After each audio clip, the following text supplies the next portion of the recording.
యెహోషువ 5వ అధ్యాయం.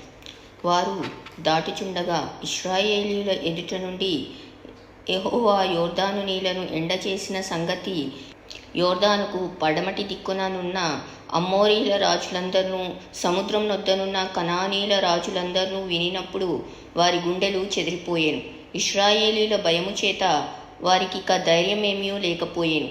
ఆ సమయమున యెహోవా రాతి కత్తులు చేయించుకొని మరలా ఇశ్రాయేలీయులకు సున్నతి చేయించుమని యెహోషువకు ఆజ్ఞాపింపగా, యెహోషువ రాతి కత్తులు చేయించుకొని సున్నతిగిరి అను స్థలము దగ్గర ఇశ్రాయేలీయులకు సున్నతి చేయించెను.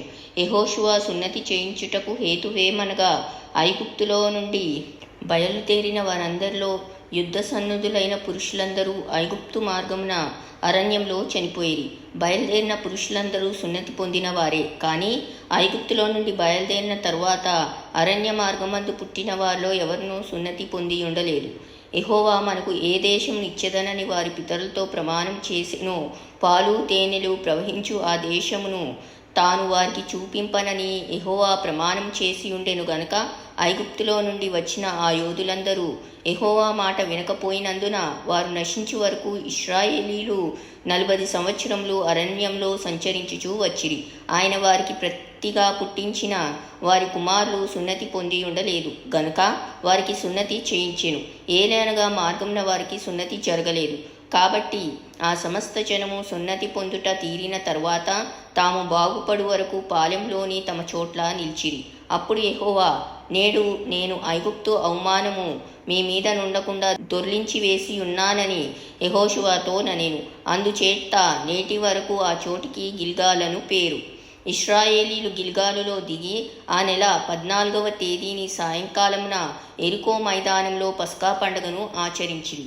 పస్కా పోయిన మర్నాడు వారు ఈ దేశపు పంటను తినిరి. ఆ దినమందే వారు పొంగకయు వేచబడియున్న భక్ష్యములను తినిరి. మర్నాడు వారు ఈ దేశపు పంట తినుచుండగా మన్నా మానిపోయెను. అటు తరువాత ఇశ్రాయేలీయులకు మన్నా దొరకకపోయెను. ఆ సంవత్సరమున వారు కనాను దేశపు పంటను తినిరి. యెహోషువ యెరికో ప్రాంతముననున్నప్పుడు అతడు కన్నులెత్తి చూడగా, దూసిన కత్తి చేత పట్టుకుని ఉన్న ఒకడు అతని ఎదుట నిలిచియుండెను. యెహోషువ అతని యొద్దకు వెళ్ళి, నీవు మా పక్షంగా ఉన్నవాడవా, మా విరోధుల పక్షంగా ఉన్నవాడవా అని అడుగగా, అతడు, కాదు, యెహోవా సేనాధిపతిగా నేను వచ్చియున్నాననెను. యెహోషువ నేలమట్టుకు సాగిలపడి నమస్కారం చేసి, నా ఏలినవాడు తన దాసునికి సెలవిచ్చినదేమని అడిగెను.